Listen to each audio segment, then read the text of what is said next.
A Werewolf Shifter Romance. Written by Amelia Hart. Chapter 1.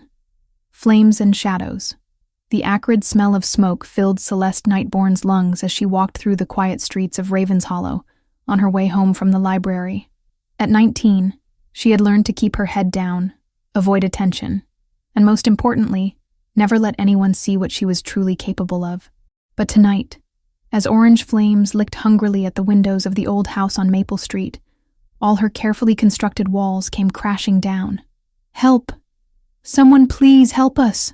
The desperate cry pierced through the crackling of burning wood.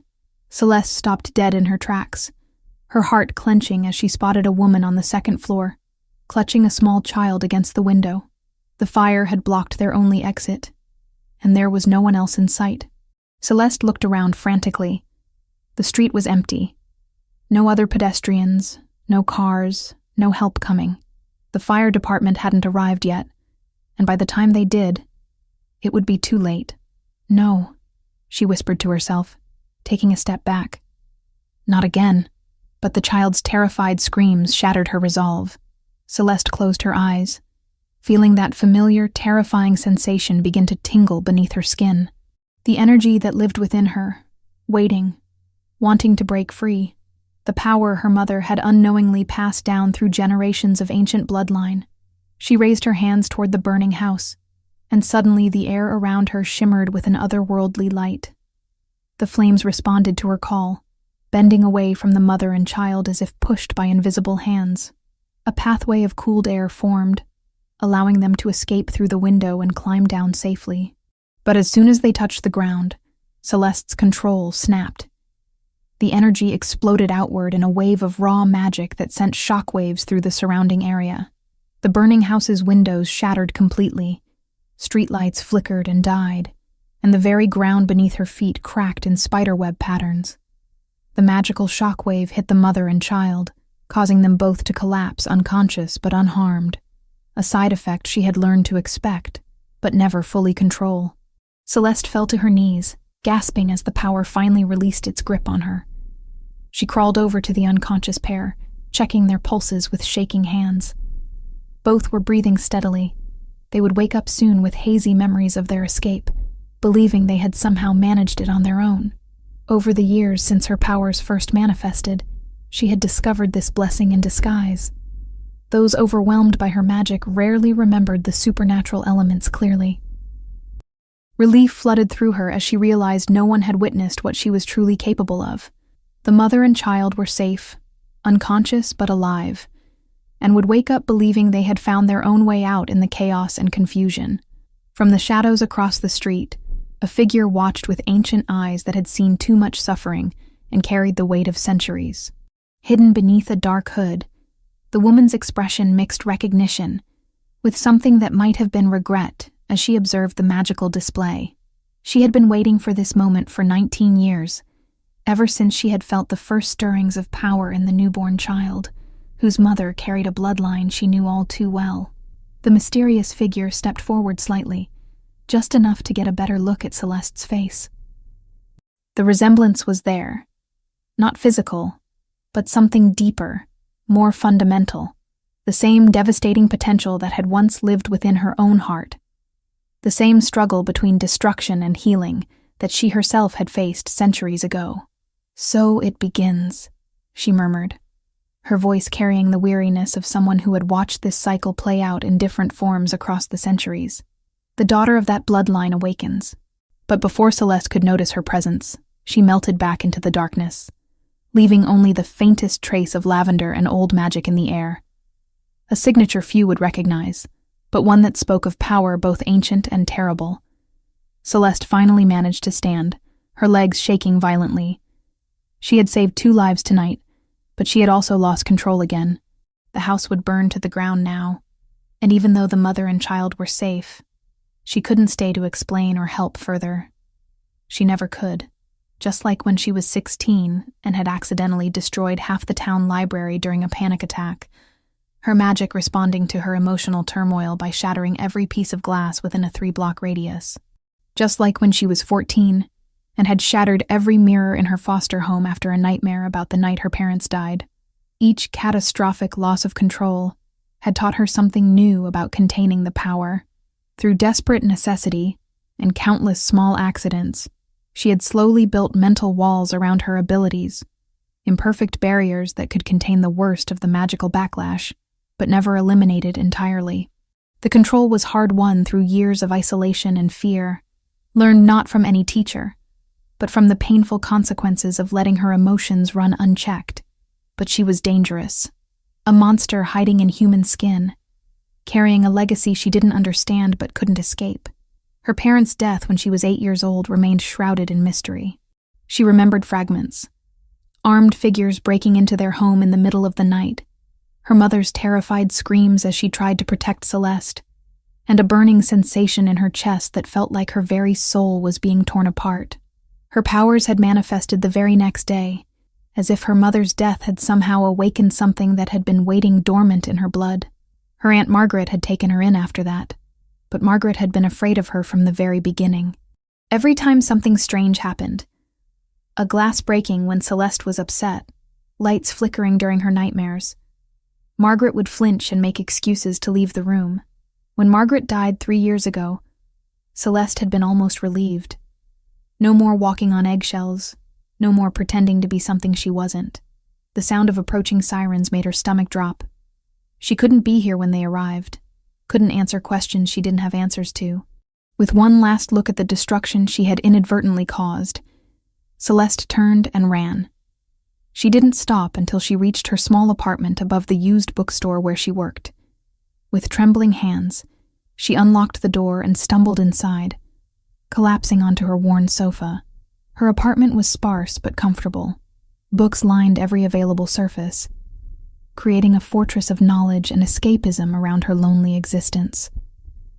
She had learned early that stories were safer than people. Characters in books couldn't judge her for what she was, couldn't fear her unpredictable abilities. Celeste stared at her hands, still feeling the echo of power thrumming beneath her skin. In the years since her abilities first manifested, she had developed some measure of control, enough to prevent innocent bystanders from being seriously hurt by the magical backlash, enough to ensure they forgot the more supernatural aspects of what they witnessed. But she had never managed to prevent the destruction entirely. But every time she tried to help, something went wrong. Every time she used her power, it spiraled beyond her complete control, leaving devastation in its wake. She had learned to avoid emotional situations, to keep to herself, to never let anyone get close enough to trigger the magic that lived like a wild animal in her chest. But nights like tonight reminded her why she had isolated herself in the first place. She was a walking catastrophe, and everyone around her was better off keeping their distance. Miles away, in a secluded cabin on the outskirts of Raven's Hollow's ancient woods, Darius Wolfbane felt the magical disturbance ripple through the night air like a stone thrown into still water. The 28-year-old alpha straightened from where he had been studying old territorial maps, his amber eyes blazing with sudden alertness. For months, he had been tracking reports of unusual supernatural activity in the region. Tonight's magical signature was unlike anything he had encountered before. Raw, untrained, but carrying an undercurrent of something achingly familiar. Something that called to the very core of his alpha nature in ways he didn't fully understand. Whether it was instinct, fate, or something deeper, he knew with absolute certainty that he needed to find the source of that power. A soft knock at her door made Celeste freeze. At this hour, it could only be bad news. Police, perhaps, or someone who had somehow connected her to the fire. The knock came again, more insistent this time. Celeste. A woman's voice. Unfamiliar, but somehow soothing. I know you're in there. I saw what happened tonight. Celeste's blood ran cold. She remained perfectly still, hoping whoever it was would give up and leave. I'm not here to hurt you, the voice continued. I'm here because I understand what you're going through. The power, the fear, the isolation. I've seen it before. Despite every instinct screaming at her to stay silent, Celeste found herself moving toward the door. Something in the woman's voice called to her, a recognition that went deeper than words. Who are you? She whispered through the door. Someone who wants to help. Someone who knows what it's like to carry a burden too heavy for one person to bear alone. Celeste's hand hovered over the door handle. Every rational part of her mind told her not to open it. Strangers meant danger, exposure, the risk of everything falling apart again. But the loneliness had been eating her alive for so long, and this woman's voice promised understanding she had never found anywhere else.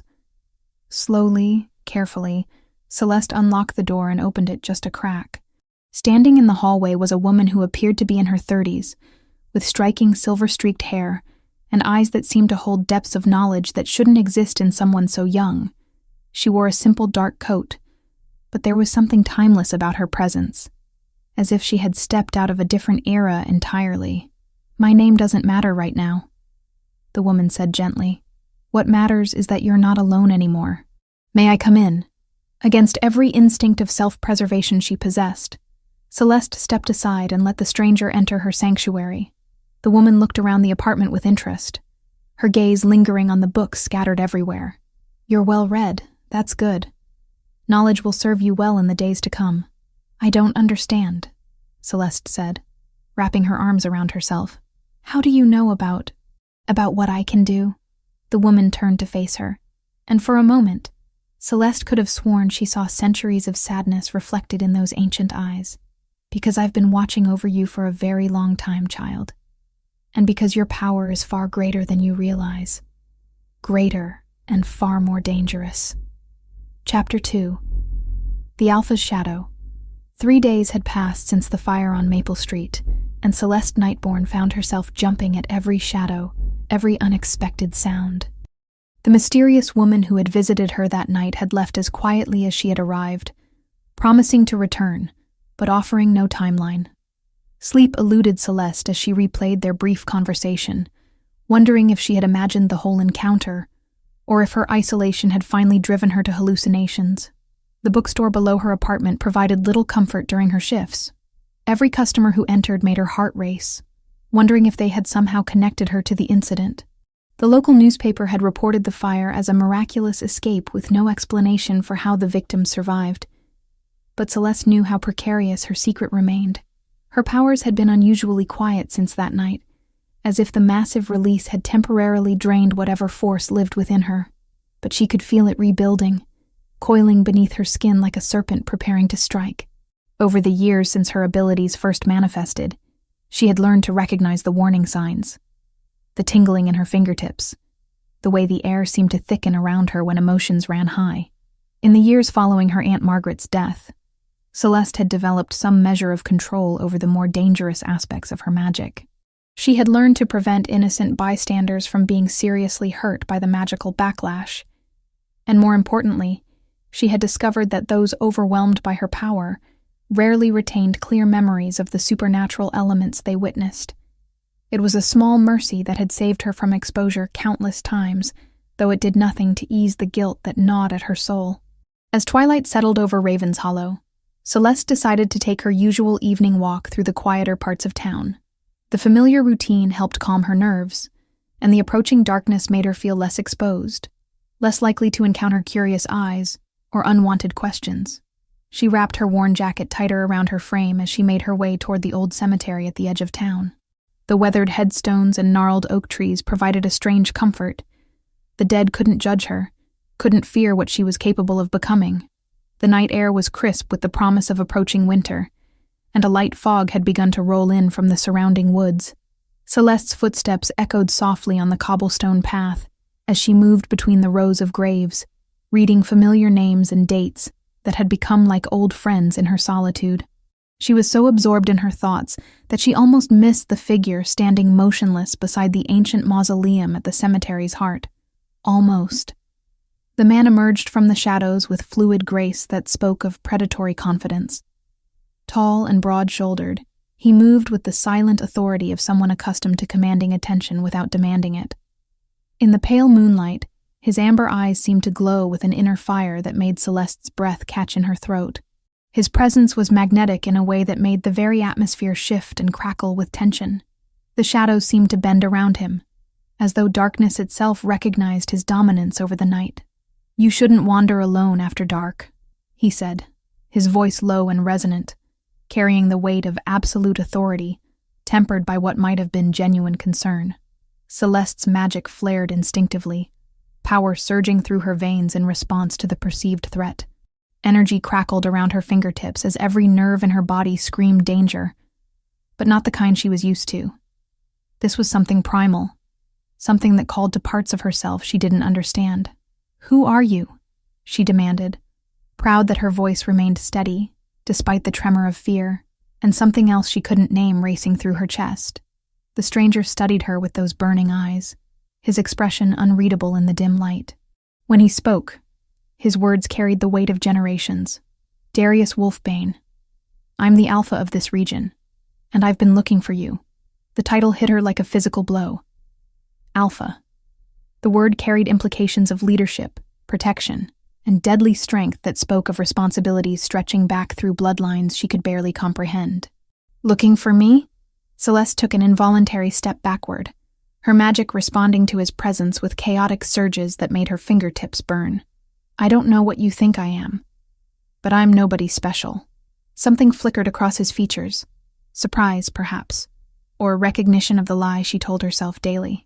"Your power is anything but ordinary.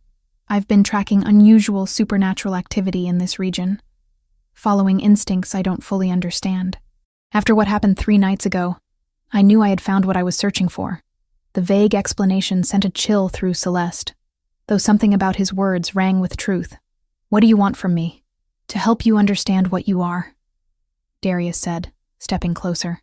Celeste felt something fundamental shift in the air between them, and to protect you from those who would see your abilities as a threat to be eliminated.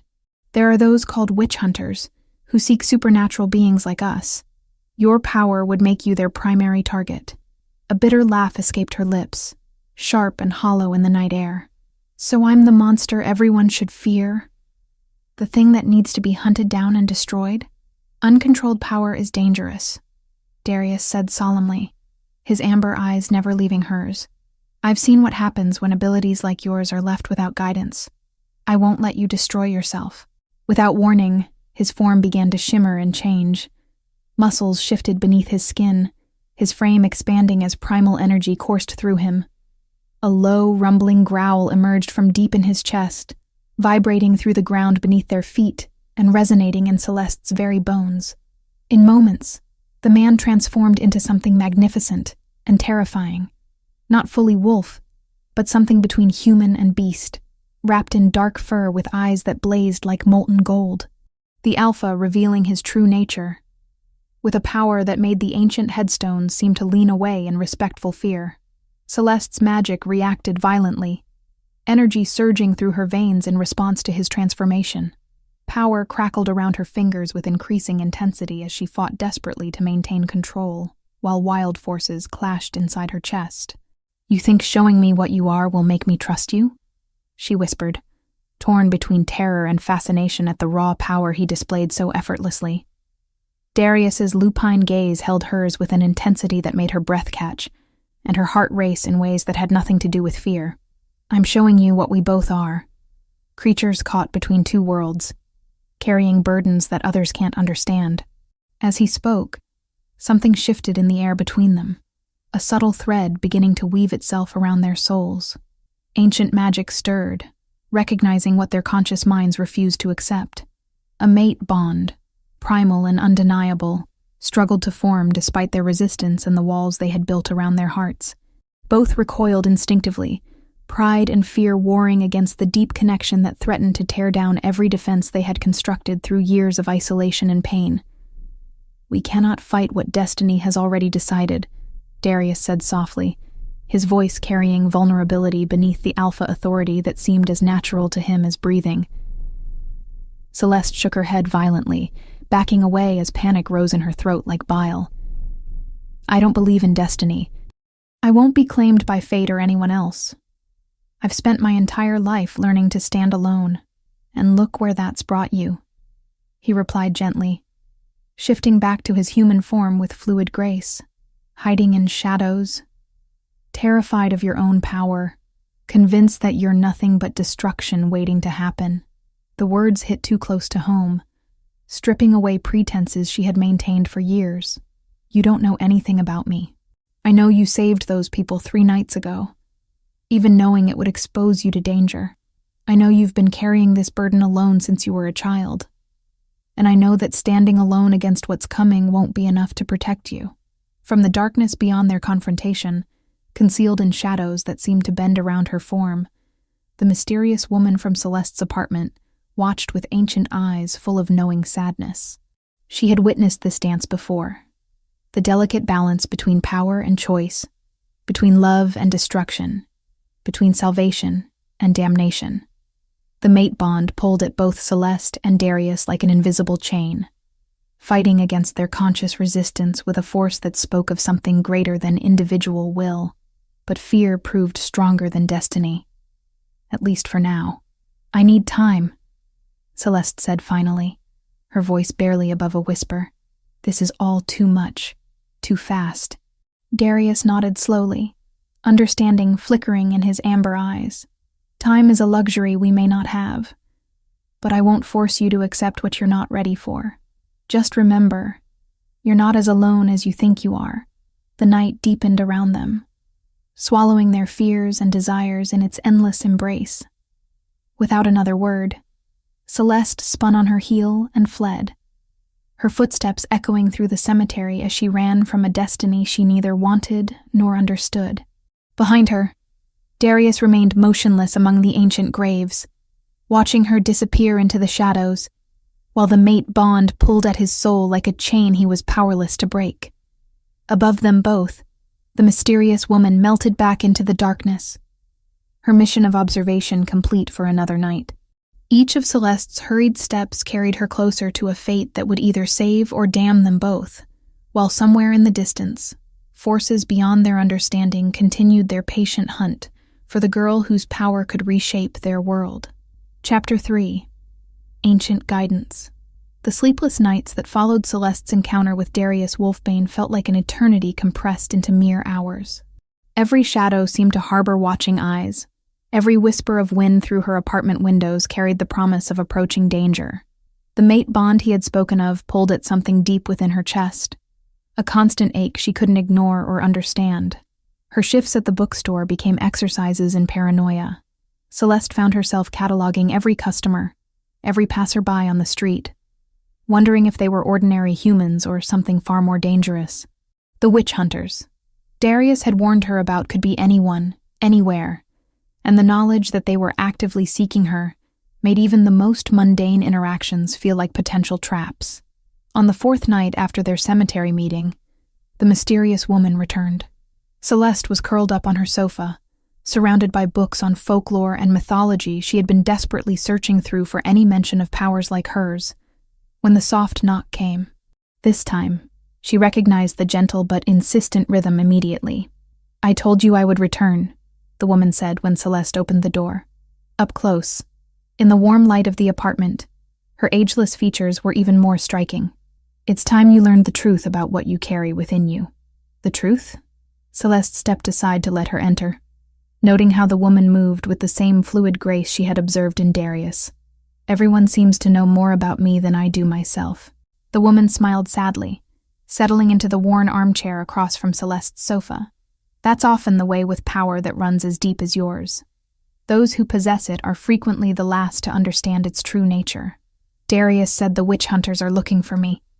He claimed my abilities make me a target." Celeste wrapped her arms around herself, seeking comfort in the familiar gesture. "What does that even mean?" "It means, child, that you carry the blood of legends in your veins." The woman's eyes grew distant, as if seeing something far beyond the confines of the small apartment. "Your mother was descended from a very special bloodline, one that played a crucial role in shaping the supernatural world centuries ago." The mention of her mother sent a sharp pang through Celeste's chest. "My mother never told me anything about magic or bloodlines. She died when I was 8, and I barely remember her." "She died protecting you," the woman said softly. "The night they came for your family, she used the last of her strength to ensure your powers remained dormant until you were old enough to have a chance at controlling them." Images flashed through Celeste's mind, fragments of that terrible night she had spent years trying to forget. Her mother's terrified screams, shadows that moved wrong, the burning sensation in her chest that had felt like her soul was being torn apart. "Who came for us?" Celeste whispered, though part of her already feared the answer. "The same ones who hunt you now. Witch hunters have long memories and longer grudges. Your mother's bloodline represents something they fear above all else.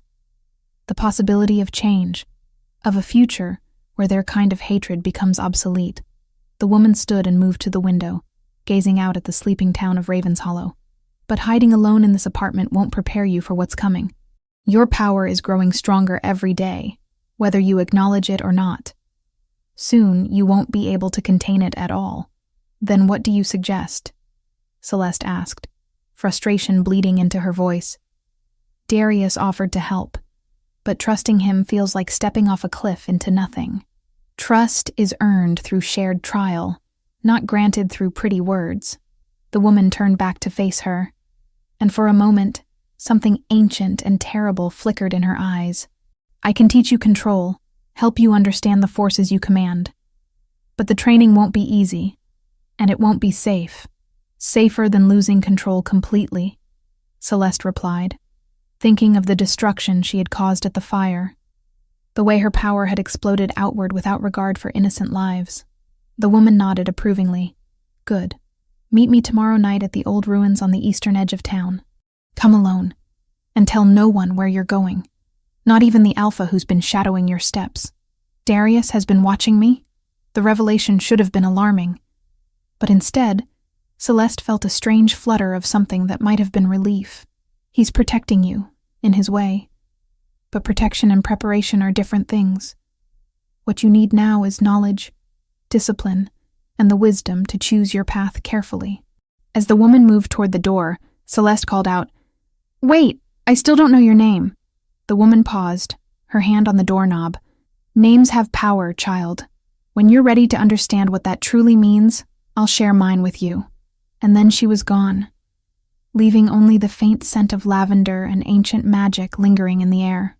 The next evening found Celeste making her way through the darkened streets toward the ruins her mysterious mentor had specified. The old stones lay scattered across a meadow that local historians claimed was once the site of a great palace, though no records existed to confirm such stories. As she approached the crumbling archways and moss-covered walls, Celeste felt a strange resonance in the air, as if the very ground beneath her feet remembered the magic that had once been worked here. "You came." The woman's voice emerged from the shadows between two standing stones. "I wasn't certain you would." "I'm tired of being afraid of myself," Celeste replied, surprised by the conviction in her own voice. "If you can help me understand this power, then I'm willing to learn." Understanding comes through experience, not explanation. The woman stepped into the moonlight, and Celeste gasped at the sight of her. Here, among the ancient ruins, she seemed to glow with an inner light that spoke of magic older than memory. "Your first lesson begins now." "What kind of lesson?" Celeste asked, even as she felt her power responding to the woman's presence, magic stirring beneath her skin like recognition calling to recognition. "The kind that will determine whether you become master of your abilities or slave to them." The woman raised her hands, and suddenly the air around them shimmered with energy that made Celeste's breath catch. "Your power is like a river, child. Left unchecked, it can flood and destroy everything in its path, but properly channeled, it can nurture life and growth." Without warning, the woman gestured sharply, and Celeste felt something slam into her magical defenses. Not an attack, but a test. Her power flared in response, energy crackling around her fingers as she struggled to maintain control. "Don't fight it," the woman instructed, her voice carrying calm authority. "Guide it. Show it where you want it to go instead of simply trying to hold it back." For hours, they worked among the ruins, with Celeste learning to shape her magic, rather than simply containing it. The woman proved to be a demanding but patient teacher, pushing Celeste to her limits while ensuring she never lost complete control. "Better," the woman said, as Celeste successfully redirected a surge of power into the ground rather than letting it explode outward. "But you're still thinking like a victim of your abilities rather than their commander." "It's not that simple," Celeste panted, exhaustion making her legs shake. This power has been destroying things since I was 8 years old. How do I suddenly start thinking of it as something I can control? By remembering that every choice shapes the next. The woman's expression softened slightly. Your mother faced the same struggle, and she chose love over fear, protection over destruction. That choice echoes in your blood, giving you the potential to be something the witch hunters have never encountered before. A rustling in the undergrowth around the ruins made both women freeze. The woman's eyes sharpened, scanning the shadows with predatory alertness. "We're not alone," she murmured, her voice barely audible.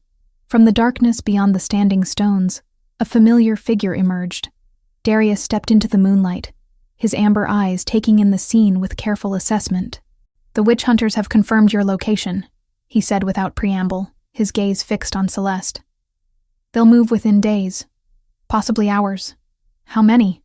the woman asked, and Celeste noticed she showed no surprise at Darius's appearance, as if she had been expecting him. "At least a dozen. They've been tracking supernatural activity in this region for months. Someone is coordinating them." Darius's expression darkened. "They know about the fire on Maple Street, and they know about the power signature it left behind." Celeste felt ice form in her veins. "Then they know it was me. They know someone with significant magical ability was responsible," Darius corrected. "But they don't yet know your identity or exact location. That advantage won't last long." The woman moved closer to Celeste, her expression grim. "Your training will have to accelerate. What I planned to teach you over weeks must now be compressed into days." "I can help," Darius offered, his gaze never leaving Celeste's face. "My knowledge of their tactics, combined with your magical instruction, might give her the tools she needs to survive." Celeste looked between them, these two powerful beings who had somehow found themselves aligned in protecting her. The mate bond she felt with Darius pulled stronger now, complicated by gratitude and the growing realization that she truly wasn't alone anymore. "All right," she said quietly. "If the witch hunters are coming, then I need to be ready for them. Teach me everything." As the first pale hints of dawn touched the eastern horizon, 3 figures stood among the ancient ruins, bound together by necessity and something deeper than mere alliance. The hunt was closing in, but for the first time since her powers had manifested, Celeste felt something other than fear when she thought about what she was capable of becoming. The woman watched Celeste and Darius with ancient eyes that held centuries of regret and hope. Soon, the girl would need to know the full truth about her heritage, about the role her bloodline had played in shaping the supernatural world. But for now, survival took precedence over revelation. The witch hunters were coming, and everything would depend on whether Celeste could master her power before they arrived at her door. Chapter 4. Fire and Desire. The days following Celeste's first training session in the ruins passed in a blur of exhaustion and discovery. Each night, she met with her mysterious mentor and Darius among the ancient stones, learning to harness powers that had terrorized her for over a decade. The work was grueling, pushing her body and mind to limits she hadn't known existed. Her mentor, who still refused to reveal her name, proved relentless in her instruction. "Magic responds to emotion," she would say, as Celeste struggled to maintain control during particularly difficult exercises. "Fear breeds chaos, but focused intent creates precision. You must learn the difference." Darius had become a constant presence during these sessions, offering tactical knowledge about witch hunter methods, while serving as a stabilizing force when Celeste's power threatened to spiral beyond control. His amber eyes tracked her every movement with an intensity that made her pulse quicken in ways that had nothing to do with exertion. The mate bond between them grew stronger with each passing hour they spent together. It was a living thing now, pulsing beneath her skin whenever he was near, creating a connection she could no longer deny or ignore. Yet neither of them spoke of it directly, dancing around the attraction that crackled in the air between them like electricity seeking ground. "Focus," her mentor commanded sharply as Celeste's concentration wavered during a particularly complex channeling exercise. "The witch hunters move closer each day. I can sense their presence growing stronger in the region. This is not a casual hunt. This is organized." The mention of their pursuers sent ice through Celeste's veins. Over the past few nights, she had learned more about the witch hunters than she had ever wanted to know. They were scattered individuals who typically worked alone, driven by various personal grudges against supernatural beings. What made the current situation particularly dangerous was that multiple hunters were now working together as a coordinated team. "Tell me about these witch hunters," Celeste said during a brief rest. Her breathing still labored from the magical exertion. "Why are they so determined to hunt people like us?" Darius and her mentor exchanged a meaningful look that didn't escape Celeste's notice. "Witch hunters have existed for as long as I can remember, and longer," her mentor said carefully. "They're usually solitary creatures, driven by personal vendettas or family traditions of hatred.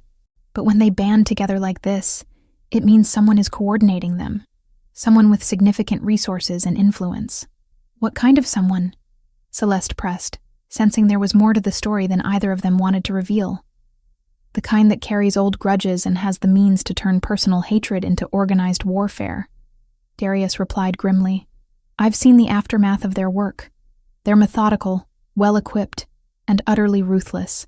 Celeste felt the familiar frustration of being kept partially in the dark about her own situation. "Everyone seems to know more about the threats against me than I do. You speak in generalities about organized hunters, but won't tell me who's leading them, or why they want me specifically."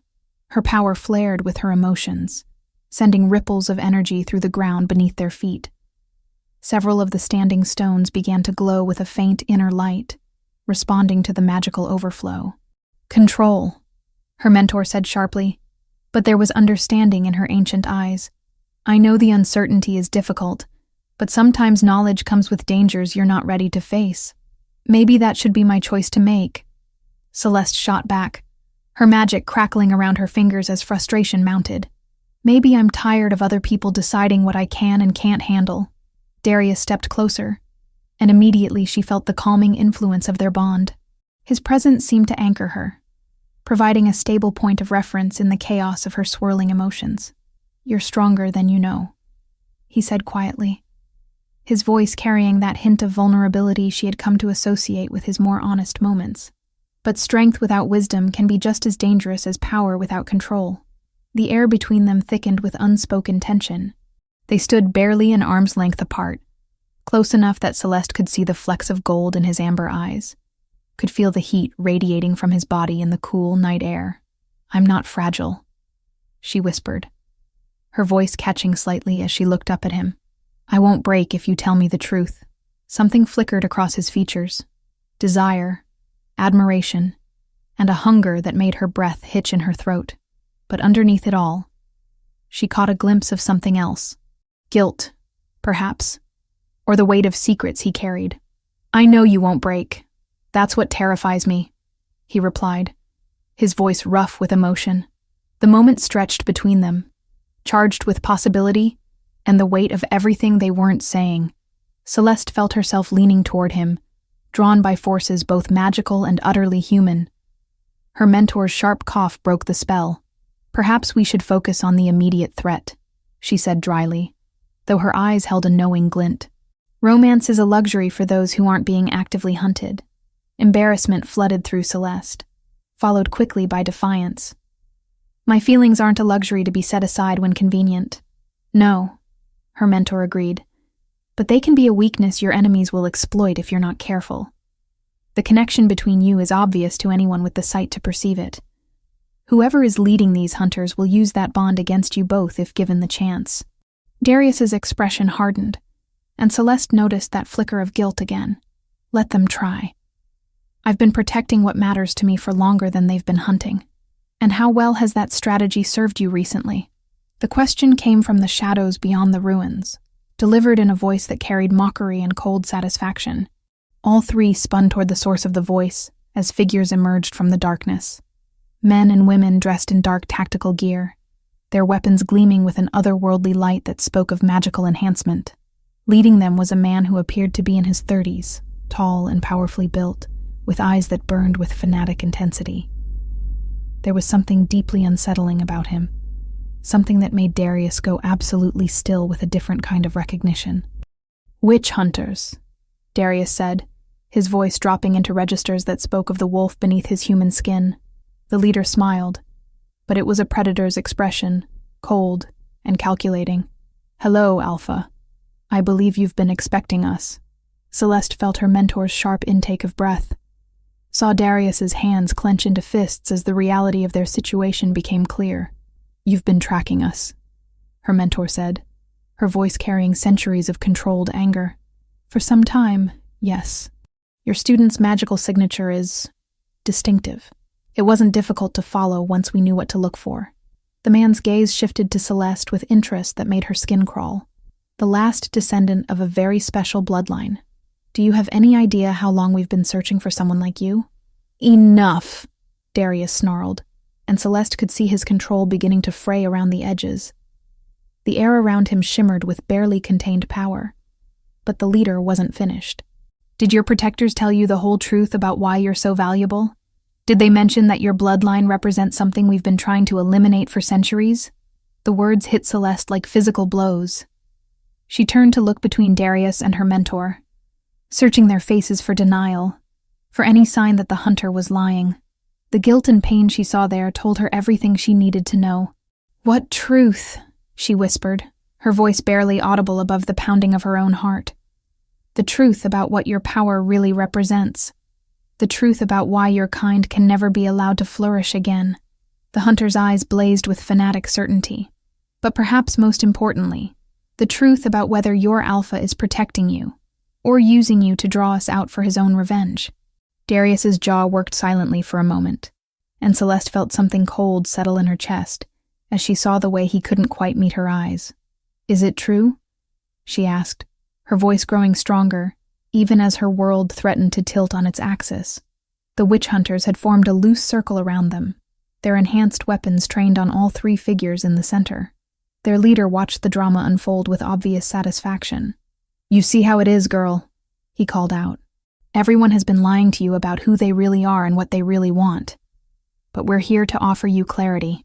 Celeste's mentor stepped forward, power beginning to radiate from her in waves that made the ancient stones hum with resonance.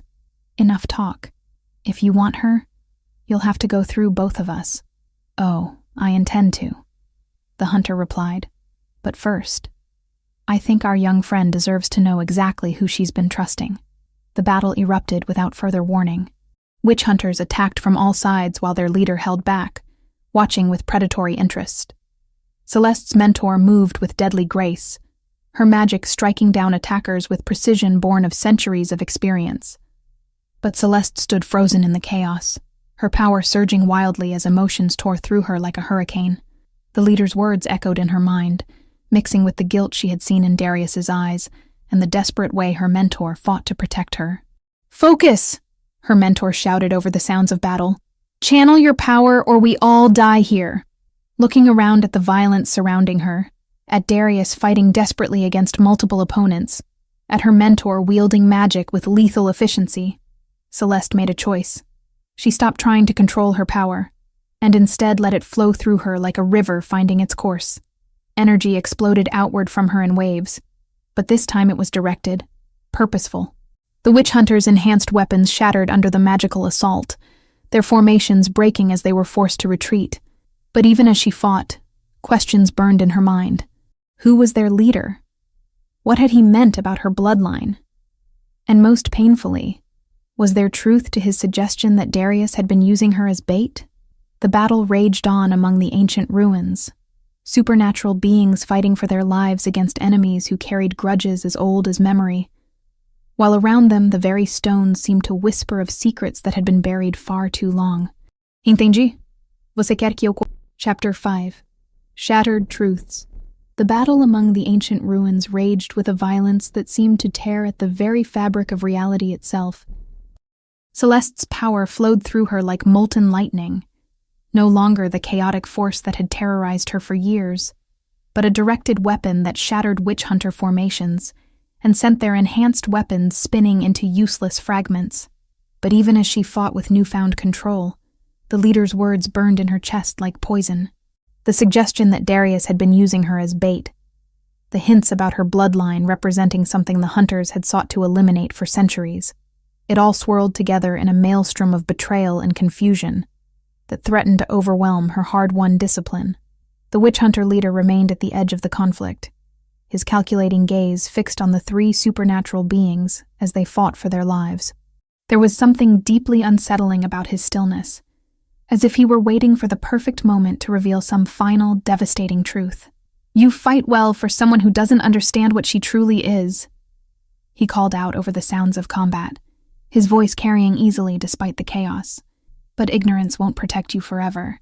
Celeste's mentor fought with the deadly precision of someone who had survived centuries of conflict, her magic weaving patterns that seemed to bend reality around her will. But Celeste could see the strain in her ancient features, the way each spell drew more deeply from reserves that weren't infinite. "Stay focused on the fight," the older woman commanded as she noticed Celeste's attention wavering. "Questions can be answered later, if we survive." But survival seemed increasingly unlikely as more witch hunters emerged from the darkness surrounding the ruins. They moved with the coordinated precision of a military unit, their enhanced weapons creating deadly patterns of light that forced the three defenders into an ever-tightening circle. It was then that the leader decided to reveal the next layer of his identity. "I suppose introductions are in order," he said, his voice carrying that same cold amusement. "I am Marcus Ashford, and I've been hunting your kind for longer than you might imagine." The name hit Celeste's mentor like a physical blow. She stumbled, her magical defenses wavering for a crucial moment that allowed several witch hunters to close in on her position. "Impossible," she breathed, her face gone pale in the moonlight. That bloodline was supposed to have ended centuries ago. Marcus's predatory grin showed far too many teeth. Not ended. Evolved. Transformed by necessity into something capable of finishing what should have been completed long ago. Darius fought with desperate fury against multiple opponents, but Celeste could see him listening to every word of the exchange. His amber eyes blazed with confusion and barely contained rage as pieces of a larger puzzle began to fall into place. "You know him," Celeste said to her mentor, dodging a silver-laced blade that whistled past her ear. "You know exactly who he is." "I know what he represents," her mentor replied, her voice heavy with centuries of regret. "The consequences of choices made in anger and pain, the price of power used without wisdom." But before Celeste could demand more answers, Marcus dropped a revelation that shattered everything she thought she understood about her own identity. "Tell her which," he snarled, his gaze fixed on Celeste's mentor with hatred that seemed to burn like physical flame. "Tell the girl whose bloodline she really carries. Tell her why she was born with power that shouldn't exist in this world." Celeste's mentor, and now she understood with crystalline clarity who this woman truly was, stood frozen among the chaos of battle, her ancient secrets finally dragged into the light.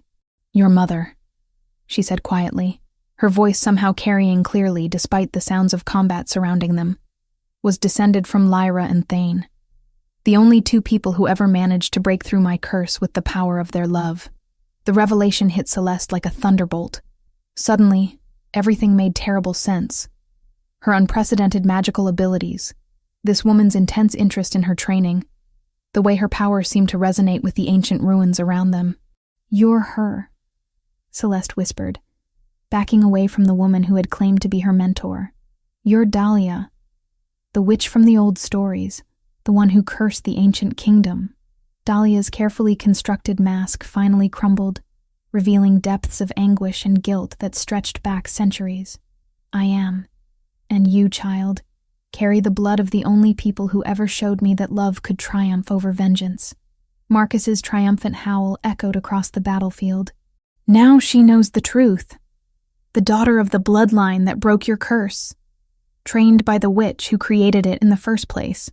Do you see the poetry in it, Dahlia? Do you see how perfectly this will end?" But the revelations weren't finished. As Marcus spoke, something began to change about his physical form. His frame started to expand, muscles shifting beneath his skin as an otherworldly energy coursed through him. "I should have known," Darius growled, his voice thick with barely contained rage as recognition dawned in his amber eyes. "A lycanthrope leading witch hunters. The same bastard who slaughtered my pack." Marcus's laugh was a sound of pure malice that echoed off the ancient stones. "Your pack was weak, Wolfbane. They died because they represented everything wrong with our species." His amber eyes blazed with fanatic intensity as his transformation continued. "My bloodline carries a very special burden. The need to cleanse lycanthropes of the weakness that nearly destroyed us centuries ago. starting with alphas who protect witches instead of destroying them. The sight of Marcus's lycanthrope transformation sent shockwaves through everyone present. This wasn't just a witch hunter. This was one of their own kind, turned against his own species by generations of cultivated hatred. "That's what makes you particularly dangerous, Dahlia," Marcus continued, his voice deepening as his form shifted between human and something far more primal. "You turned our own blood against us, made lycanthropes believe they could love witches without consequence." Celeste's world had narrowed to a single burning point of betrayal. Everyone had lied to her. Dahlia had approached her not out of genuine desire to help, but because of what she represented.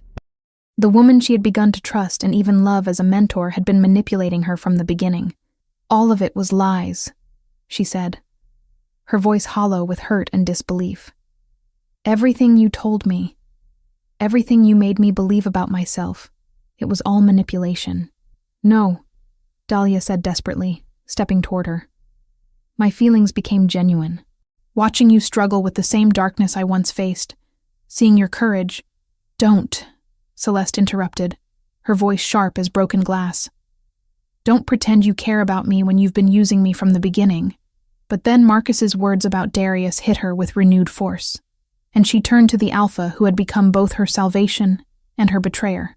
The mate bond between them pulsed with shared pain, but also with the terrible clarity of understanding. "He was right, wasn't he?" she whispered, her voice barely audible above the magical storm. "You did use me as bait. You let me believe you were protecting me when really you were using me to draw them out." For a moment, Darius's silence was answer enough. The guilt and pain she saw in his amber eyes confirmed her worst fears. But then he spoke, his voice raw with emotion and absolute honesty. "Yes," he said, the single word carrying the weight of his shame. "When I first tracked the rumors about your power, when I felt that magical signature ripple through the night, I knew if I could find you, keep you visible enough, the witch hunters would come to me. I wanted my revenge for what they did to my pack." The admission hit Celeste like a physical blow, but Darius continued, his amber eyes never leaving her face despite the chaos of battle around them. "But that changed the moment I saw you in that cemetery," he said, his voice growing stronger. "Standing there in the moonlight, terrified but defiant, carrying all that power and pain alone. In that instant, everything shifted. You weren't bait anymore. You were you, the woman I was already falling in love with, even though I didn't understand it yet."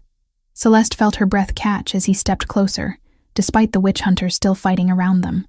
"I came there planning to use you," Darius continued, his voice thick with regret and love.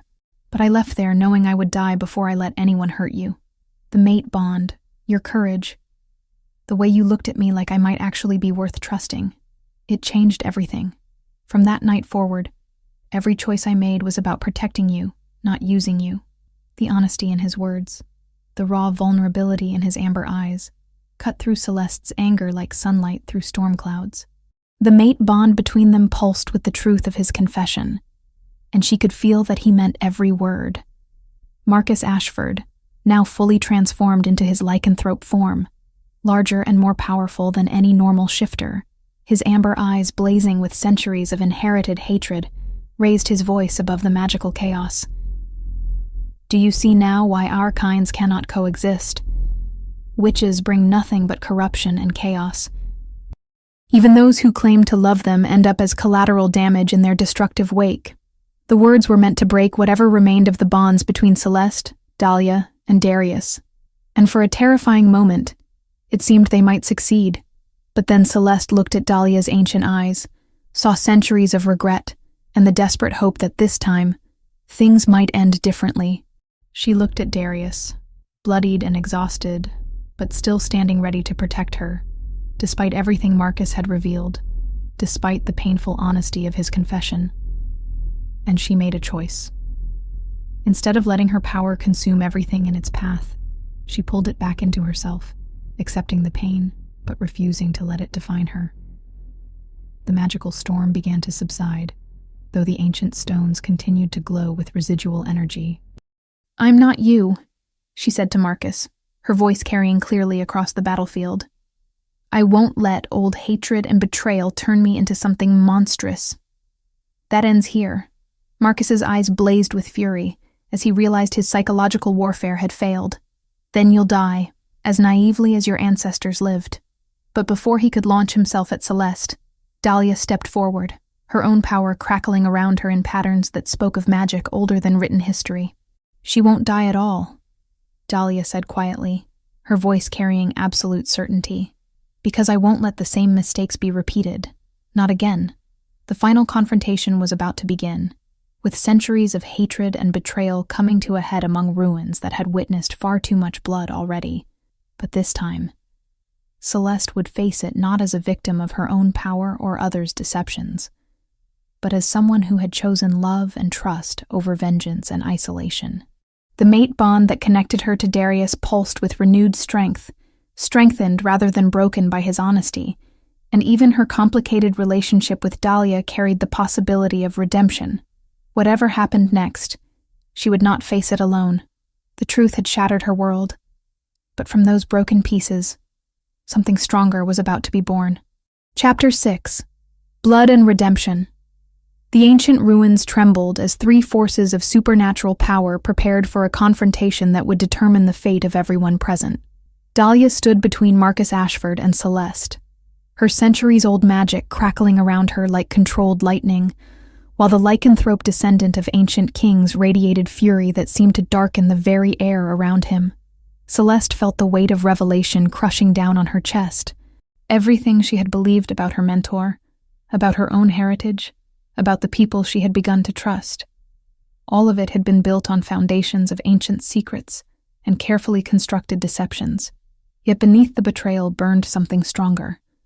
The mate bond that connected her to Darius, despite his own admission of using her as bait, and a growing understanding that love could exist even in the shadows of lies. "Stand aside, witch," Marcus snarled, his transformed lycanthrope form radiating power that spoke of royal bloodlines and centuries of cultivated hatred. "Your student needs to learn the same lesson her ancestors should have taught you. That mixing lycanthrope blood with magical corruption leads only to destruction." Dahlia's laugh was bitter as winter wind. "Corruption? Is that what you call the love that broke my curse of vengeance? The same love that gave your ancestor a chance at redemption he was too proud to accept?" The witch hunters had formed a wider circle around the confrontation, their enhanced weapons gleaming in the ethereal light that emanated from the glowing stones. But they seemed content to let their lycanthrope leader handle what had become a deeply personal battle between ancient enemies. Darius moved to stand beside Celeste, his own injuries forgotten in the face of greater threats. The mate bond between them pulsed with shared determination, though it was now tainted with the pain of his deception and her knowledge of it. "This ends tonight," he said quietly, his amber eyes fixed on Marcus. "Your vendetta has already cost too many lives."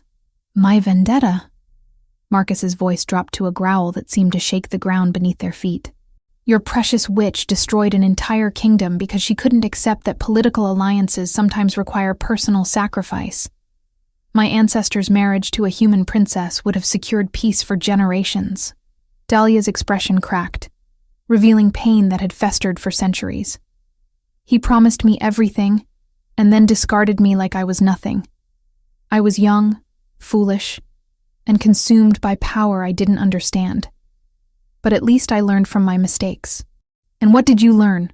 Marcus demanded, beginning to circle them with predatory intent. "That hiding in shadows and manipulating children is somehow better than honest hatred?" "I learned," Dahlia replied, her voice growing stronger, "that revenge consumes everything it touches, leaving nothing but ash and regret. I learned that love is stronger than vengeance, and that redemption is possible, even for those who have fallen furthest into darkness." Celeste felt something shift inside her as she listened to the exchange. These weren't just words about ancient history. They were a mirror of her own struggles with power and control, with the choice between destruction and creation. "You're both wrong," she said suddenly, her voice cutting through the tension like a blade. "This isn't about ancient grudges or political alliances or even about me. This is about fear." All eyes turned to her, and she felt the weight of their attention like physical pressure. But she continued, her power humming beneath her skin like a controlled flame. Marcus, you're afraid that lycanthropes are somehow less pure because some of us choose to love witches. Dahlia, you're afraid that you can't be forgiven for the mistakes you made centuries ago. And Darius, she turned to look at the Alpha who had become both her salvation and her betrayer. You're afraid that if you tell me everything, including why you really sought me out, I'll leave you like everyone else you've ever lost. Darius's expression went raw with vulnerability. Celeste, but I'm not leaving, she continued, her voice gaining strength. Not because I don't care about the lies and the manipulation, but because I understand why you all felt you needed them. You've all been carrying so much pain for so long that you've forgotten how to trust anyone with the truth. Marcus's predatory circling stopped as he focused on her with renewed intensity. Pretty words, girl. But words won't change the fundamental corruption that runs in your bloodline. You want to talk about corruption? Celeste's power flared, but this time it was controlled, purposeful. Then let's discuss a lycanthrope who leads witch hunters, who denies his own nature while hunting others who simply want to exist in peace. The barb hit home. Marcus's lycanthrope form seemed to waver for a moment, as if her words had struck at some deep source of his self-hatred. I chose duty over weakness, he snarled, but there was less certainty in his voice now. You chose isolation over connection, Celeste countered. You chose to let an ancient hurt define your entire existence instead of choosing to grow beyond it. Without warning, Marcus launched himself at her, his lycanthrope strength propelling him forward with deadly speed. But Dahlia was faster, her magic creating a barrier of force that sent him tumbling backward among the ancient stones. But Celeste realized that brute force alone wouldn't end this. Marcus's hatred ran too deep, and the witch hunters were too numerous. What was needed was something different, something that addressed the root cause rather than just the symptoms. She closed her eyes and reached deep into her power, not seeking destruction, but understanding. The ancient stones around them hummed with residual magic from centuries past, and she let herself connect with that energy, drawing on the collective memory of love and redemption that Lyra and Thane had left behind. When she opened her eyes, they blazed with inner light that made even the combatants pause in their struggle. Enough, she said, and her voice carried across the battlefield with supernatural authority. This ends now. Her power flowed outward. But instead of the destructive force Marcus expected, it was something entirely different. Healing energy washed over the ancient ruins, mending cracks in stone and earth, while bringing clarity to minds clouded by centuries of pain and hatred. Marcus staggered as the magic touched him, his lycanthrope form wavering as something deep within his psyche cracked open. For a moment, Celeste saw past his hatred to the wounded soul beneath, a man who had been told from birth that his very nature was a corruption to be cleansed, who had internalized that hatred until it became the defining characteristic of his existence. You don't have to carry this, she said gently, her power still flowing around them like warm sunlight. The choice your ancestor made, the pain Dahlia caused, none of that has to define who you are now. But even as her magic worked to heal old wounds, Marcus fought against it with desperate fury. I won't be corrupted by witch magic, he snarled, though his voice carried less conviction than before. It's not corruption, Dahlia said quietly, her own power joining with Celeste's in a display of magical harmony that made the very air shimmer. It's what I should have offered your ancestor, instead of vengeance. It's what love looks like when it's given freely instead of demanded as payment for political alliance. The combined magic of the two witches created a resonance that spread outward, touching every person present. The witch hunters lowered their weapons, confusion replacing the fanatic certainty that had driven them. Some of them began to back away entirely, their enhanced bindings to Marcus's will weakening under the assault of healing energy. Marcus himself fell to his knees among the glowing stones, his lycanthrope form shifting back to human as centuries of accumulated pain finally found release. Tears streamed down his face as he looked up at Dahlia with eyes that held recognition instead of hatred. I remember you, he whispered. Not from stories or bloodline memories, but I remember the woman my ancestor loved before politics tore them apart. Dahlia knelt beside him, her ancient features soft with compassion. And I remember the young Alpha who wanted to unite our peoples through love instead of conquest. We both made different choices, but it's not too late to choose differently now. As the magical healing continued to spread, Celeste felt the mate bond with Darius deepen into something that transcended mere supernatural connection, despite the pain of his deception. He stood beside her, his amber eyes full of wonder and love that needed no words to express, but also carrying the weight of truths yet to be spoken. "You did it," he said softly. "You broke the cycle." But Celeste shook her head, smiling as she looked around at the ancient ruins that no longer whispered of old pain but sang with new possibilities. "We did it. All of us. Together." The witch hunters had largely dispersed, their purpose dissolved along with their leader's hatred. Marcus knelt among the stones, speaking quietly with Dahlia about redemption and the possibility of using his knowledge to protect supernatural beings instead of hunting them. As dawn approached, painting the sky in shades of gold and rose, Celeste realized that the most powerful magic wasn't destruction or even healing.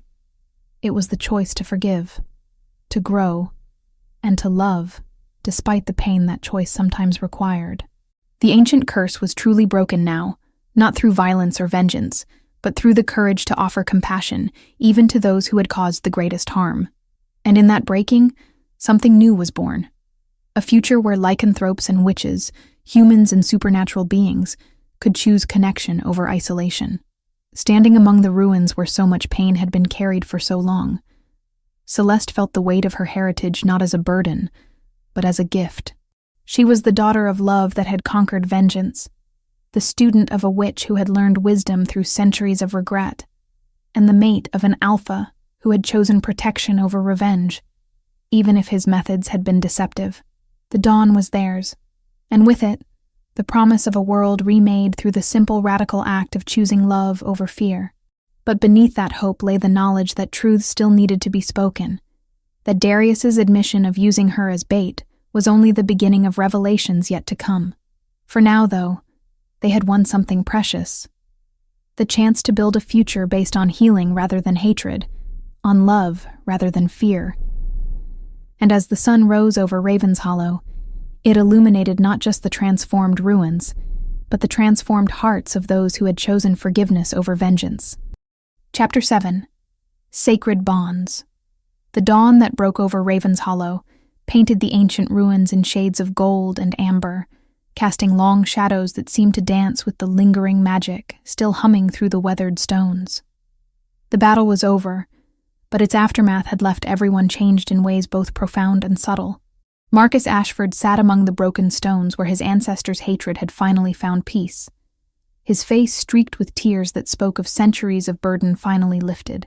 The witch hunters who had followed him were gone, scattered to the winds when their leader's fanatic certainty crumbled under the weight of healing magic and long overdue forgiveness. Celeste stood at the heart of the ruins, her power flowing around her like gentle sunlight rather than the destructive storm it had once been. The weeks of training, the revelations about her heritage, the confrontation with ancient enemies, all of it had led to this moment of clarity where she finally understood what it meant to be the daughter of love, triumphant over vengeance. Darius moved to stand beside her, his amber eyes soft with wonder, and something deeper that made her breath catch. The mate bond between them had evolved beyond mere supernatural connection into something that felt as fundamental as breathing. But it was now shadowed by the truth of how their relationship had begun. "It's really over," he said quietly, his voice carrying notes of disbelief and profound relief. "This part is," Celeste agreed, turning to face him fully. "But we still have things to discuss, don't we? About why you really came looking for me." The words hung between them like a bridge that needed to be crossed. Darius's expression grew pained, guilt flooding his features as he struggled to find the right words. "Celeste, later," she said gently but firmly, "when we're alone and have time to really talk. Right now, we need to help the others process what's happened here." From across the ruins, Dahlia watched their exchange with eyes that held centuries of loneliness finally touched by hope. The ancient witch had knelt beside Marcus for hours, helping him process the weight of inherited hatred and the possibility of choosing a different path. Now she rose slowly, her movements carrying the weariness of someone who had carried too much for too long. "The immediate crisis has passed," she said as she approached them. "But there will be others. The supernatural world has been shaken by what happened here tonight. Change is coming, whether we're ready for it or not." Celeste studied the woman who had been her mentor, her manipulator, and ultimately her salvation. The revelations about Dahlia's true identity still stung, but beneath the hurt was a growing understanding of the impossible choices that had shaped the ancient witch's actions. "There's something else I need to tell you," Dahlia said quietly, her ancient eyes focusing on Celeste with renewed intensity. "Something about your heritage that the chaos of battle didn't allow me to fully explain." Celeste straightened, sensing the weight of another revelation. "What about my heritage?" "Your mother was a direct descendant of both Lyra and Thane," Dahlia began, her voice carrying the weight of centuries. "Lyra was an omega of the Ashwoods, a rare lineage with gifts of healing and connection to earth magic. Thane was the Alpha King. Together, they broke my curse through love." "I know that part," Celeste said carefully. "But why do I only manifest magic? Why don't I have lycanthrope powers?" Dahlia's expression grew thoughtful. "Because your soul chose to awaken the Ashwood gifts first, the healing magic you inherited from Lyra. But the lycanthrope powers are dormant within you, waiting for the right moment." Celeste felt her breath catch. "What kind of right moment?" "The true mate bond," Dahlia explained, her gaze moving briefly to where Darius stood among the ruins before returning to Celeste.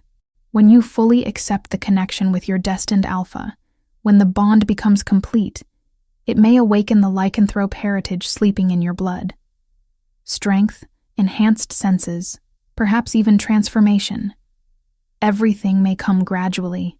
The implications made Celeste's head spin. "You're saying I could become, you will be a unique hybrid, like me, witch and lycanthrope." "I know exactly the challenges you will face," Dahlia confirmed, with a tone that mixed understanding and profound personal experience. "That knowledge will serve you well in the years to come, especially when building the sanctuary you and Darius dream of creating."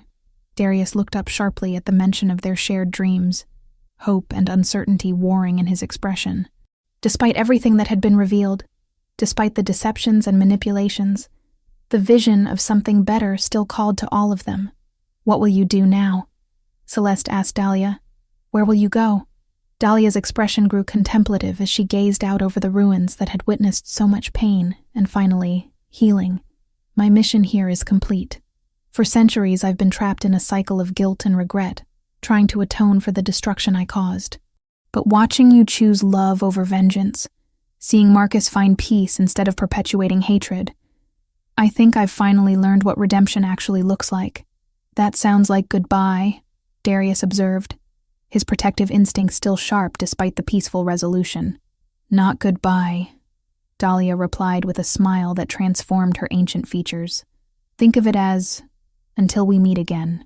There's a wide world out there, full of supernatural beings who could benefit from the lessons we've all learned here. My story isn't finished yet." She moved closer to Celeste, reaching out to touch the younger woman's face with gentle fingers. "You have everything you need now.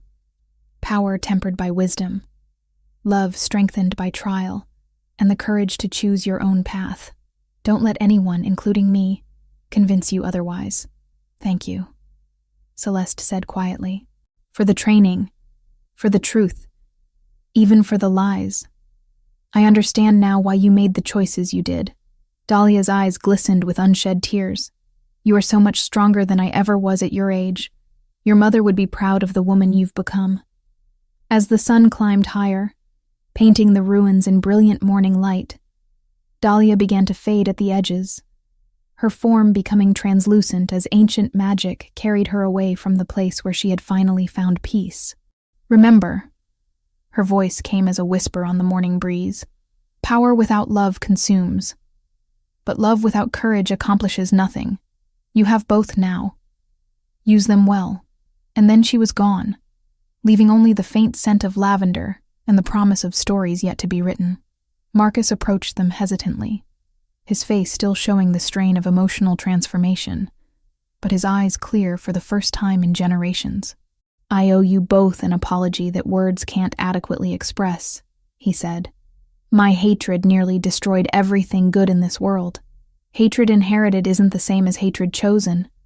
Celeste replied gently. What matters is what you choose to do now. Marcus nodded slowly. I have connections throughout the supernatural hunting networks.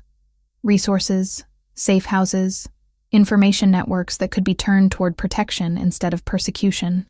It won't erase what I've done, but it might prevent others from walking the same dark path.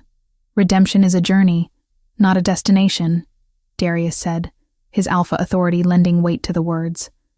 But if you're serious about changing course, there are a lot of supernatural beings who could use an ally with your resources. As Marcus walked away to begin the long process of dismantling the hatred he had spent his life building, Celeste and Darius found themselves alone among the ruins that had become the birthplace of their new beginning.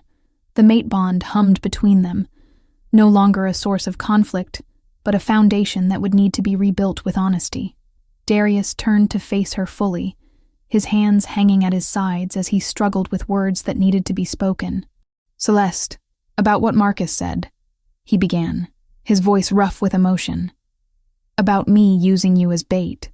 I know it's true, she said quietly, her brown eyes meeting his amber ones without flinching. I could see it in your face when he said it. The guilt you've been carrying. Darius's shoulders sagged as if a great weight had been lifted, but his expression remained pained. I intercepted rumors about someone with your abilities. I knew if I could find you first, keep you safe but visible enough, the witch hunters would come. I told myself I was protecting you, but the truth is, I wanted them to come to me. I wanted my revenge for what they did to my pack. And somewhere along the way? Celeste asked, stepping closer to him. Somewhere along the way, I fell in love with you, he said, his voice breaking slightly. Completely and utterly in love with you. Not because of some supernatural bond or ancient destiny, but because of who you choose to be every single day. Your courage, your compassion, your refusal to let pain turn you bitter. All of it. Tears gathered in Celeste's eyes as she reached up to cup his face in her hands. I love you too, the real you, with all your protective instincts and stubborn nobility, and the way you see the best in people even when they can't see it in themselves, even with your mistakes and your guilt and your need for revenge that nearly got us all killed. The kiss that followed was soft and deep, carrying promises of shared tomorrows built on truth rather than deception. Around them, the ancient ruins seemed to sigh with satisfaction, as if the stones themselves approved of this ending that was really a beginning.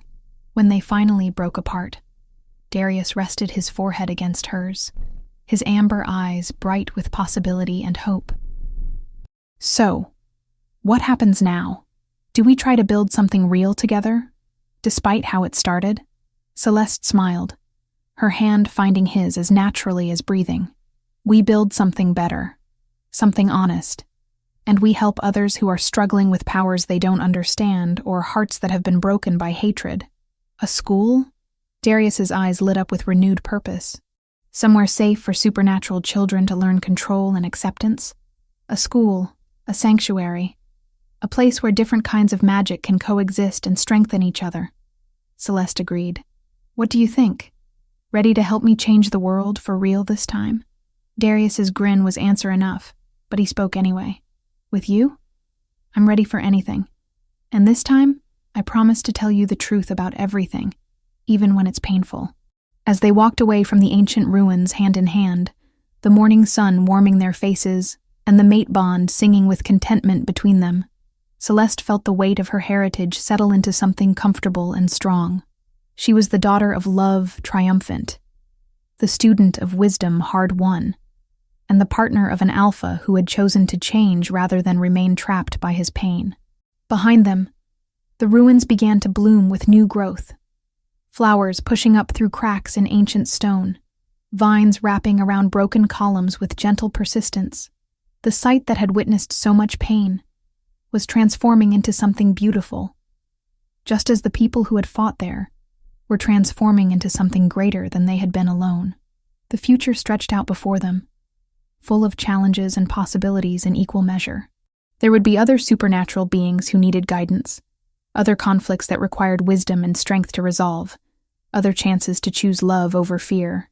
But whatever came next, they would face it together. The last alpha of his bloodline, and the witch who had learned to heal instead of destroy, bound by love deeper than magic and stronger than destiny itself, built on a foundation of truth rather than convenient deceptions. The dawn was theirs, and with it, the promise of a world where power served love instead of fear, where differences were celebrated rather than feared, and where the children of tomorrow would inherit hope instead of hatred. It was the first day of forever, and they were ready to embrace every moment of it, honestly, completely, and together. Chapter 8. Forever Bound. 2 years had passed since the battle at the ancient ruins, and Raven's Hollow had transformed into something its founders could never have imagined. The sleepy town now served as the heart of a growing network of supernatural sanctuaries. Its borders expanded to accommodate the steady stream of families seeking refuge and education for their gifted children. The Nightborn Wolfbane Academy, as it had come to be known, occupied the renovated manor house and its surrounding grounds. But the influence of what Celeste and Darius had built extended far beyond physical boundaries. Safe houses operated in 12 states, staffed by graduates who carried their philosophy of integration and acceptance to communities that had never known such possibilities existed. Celeste stood in the expanded library of the manor, surrounded by texts both ancient and modern, her fingers tracing the spine of a journal that contained her own writings about magical theory and emotional control. At 21, she had become one of the most respected voices in supernatural education, though she still sometimes marveled at how far she had traveled from the terrified young woman who had once hidden from her own abilities. Her powers had grown exponentially over the past 2 years, not in raw strength but in precision and nuance. She could now weave healing magic so subtle it seemed like natural recovery, create protective barriers that lasted for months, and most importantly, teach others to find their own balance between power and restraint. The lycanthrope abilities that Dahlia had predicted remained dormant, though she sometimes felt stirrings of enhanced strength and awareness during moments of intense emotion, or when the mate bond with Darius pulsed particularly strongly. The sound of familiar footsteps made her look up as Darius entered the library, his presence immediately warming the space around him. At 30, he had grown into his role as both alpha protector and educational administrator with natural grace.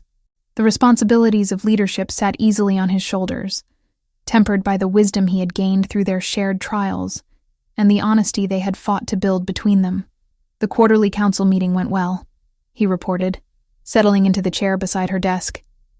Representatives from 8 different supernatural communities, and not a single territorial dispute or resource conflict to mediate. Celeste smiled, setting aside her journal to give him her full attention. Remember when we thought getting witches and lycanthropes to work together was ambitious? Now we have vampires teaching night classes, selkies running aquatic therapy sessions, and that phoenix who handles conflict resolution for the most volatile cases. Darius shook his head in amazement. Sometimes I think we accidentally created something much larger than either of us intended. The best things usually happen that way, Celeste replied, reaching for his hand. The mate bond between them had deepened over the years, into something that felt as essential as breathing, a constant source of strength and comfort that enhanced rather than defined their relationship. Built on truth and tested by trials, it had become unshakable. Their fingers intertwined naturally, calloused from training and work, but gentle with each other. The simple contact sent warmth through both of them, a reminder of the connection that had survived betrayal, battle, and the everyday challenges of building something unprecedented. "There's something I want to show you," Darius said, his voice carrying a note of excitement that made Celeste raise an eyebrow. "A surprise I've been working on for months. I thought we agreed no more surprises after you tried to secretly install a full gymnasium in the East Wing," Celeste teased, though she was already rising from her chair. "This is different," he promised, leading her toward the door. "This is personal." They walked through halls that hummed with quiet activity.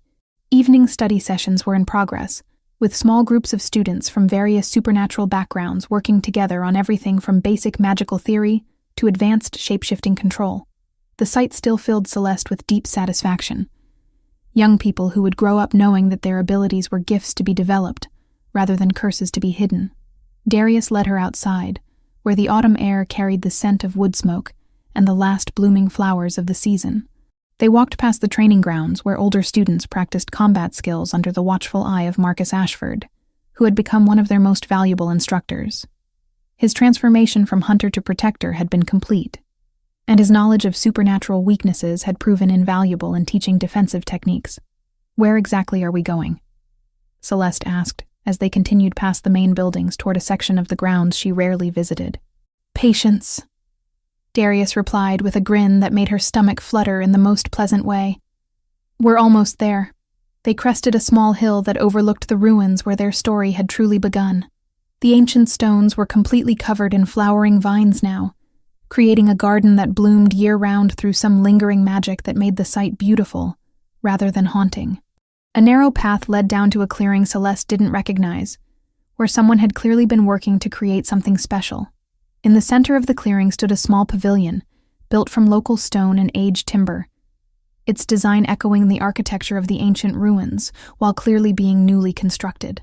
Flowering vines had been carefully trained to grow over its supports, creating a living canopy that filtered the evening light into patterns of gold and green. "Darius," Celeste breathed, her hand flying to cover her mouth as she took in the thoughtful beauty of the construction. "What is this?" "Our beginning," he said simply, his amber eyes soft with love and hope. "The place where we first learned to trust each other, transformed into something that represents what we've built together." As they approached the pavilion, Celeste noticed other details that made her heart race. Cushioned seating, arranged to take advantage of the view over both the ruins and the academy beyond. A small altar-like table carved with symbols that represented various supernatural traditions. Lanterns hanging from the living canopy, ready to cast warm light when darkness fell. "It's beautiful," she whispered, tears gathering in her eyes as she began to understand what this represented. Darius stopped in the center of the pavilion, turning to face her with an expression that mixed nervousness with absolute certainty. 2 years ago, in ruins that represented the end of something broken, we chose to build something new. Tonight, I want to ask you to make that choice official. He reached into his pocket and withdrew a ring unlike anything Celeste had ever seen. The band was crafted from white gold and rose gold twisted together, set with a stone that seemed to contain captured starlight, but it was the magical signature emanating from the ring that made her gasp. It carried traces of both their powers, woven together in harmony. "I had it made by the best magical artisans we know," Darius explained, dropping to one knee as the golden light of sunset painted them both in warm hues. "The stone was created by binding samples of our magic together, so it represents not just a promise between us, but a fusion of what we are individually into something greater." Celeste's tears flowed freely now as she looked down at the man who had become her anchor, her partner, her greatest love. "Darius, Celeste Nightborn," he said formally, his voice carrying the weight of absolute sincerity. "Will you marry me? Will you bind your life to mine not just through supernatural bonds, but through choice and ceremony, and the promise to face whatever comes next together? Will you forgive me for the deceptions that brought us together and help me build a future based on truth?" The answer came from her heart, before her mind had fully processed the question. "Yes," she said, laughing through her tears as joy bubbled up inside her like champagne. "Yes, of course, yes." He slipped the ring onto her finger, and immediately she felt their magical signatures resonate in harmony. The ring fit perfectly, its weight both substantial and comfortable, as if it had always belonged there.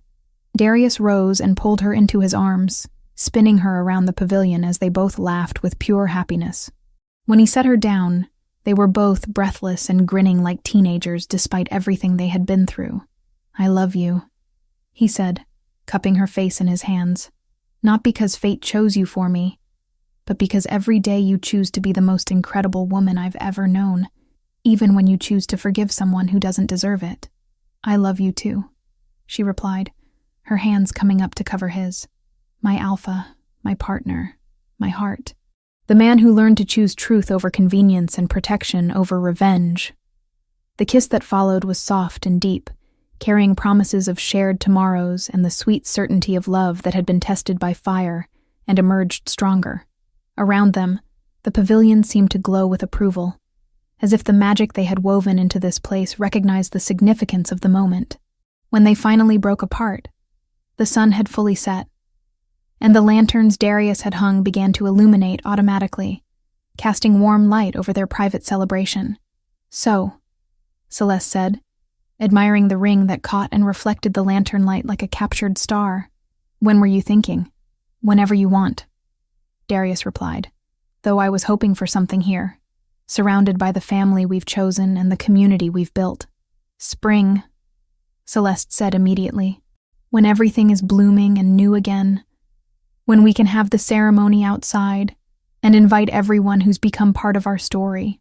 "Spring it is," he agreed, pulling her close again. "Though I should warn you, I think half the supernatural world is going to want to attend. You've become something of a legend among our people."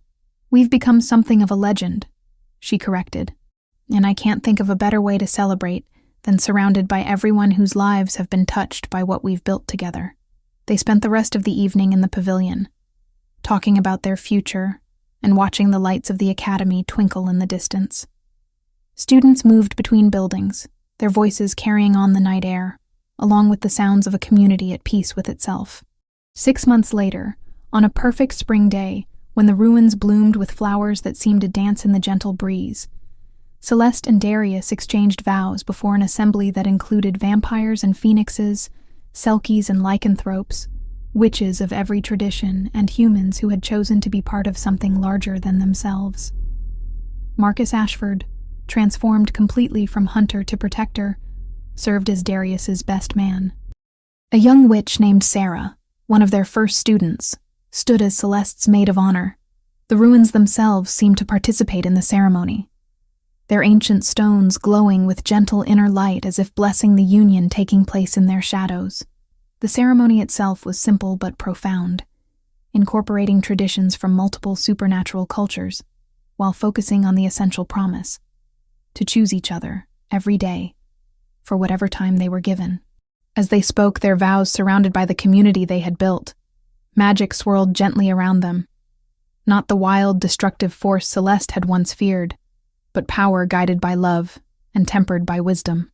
"I promise," Celeste said, her voice carrying clearly across the assembled crowd, "to stand with you in joy and sorrow, in triumph and challenge, in the quiet moments and the epic adventures.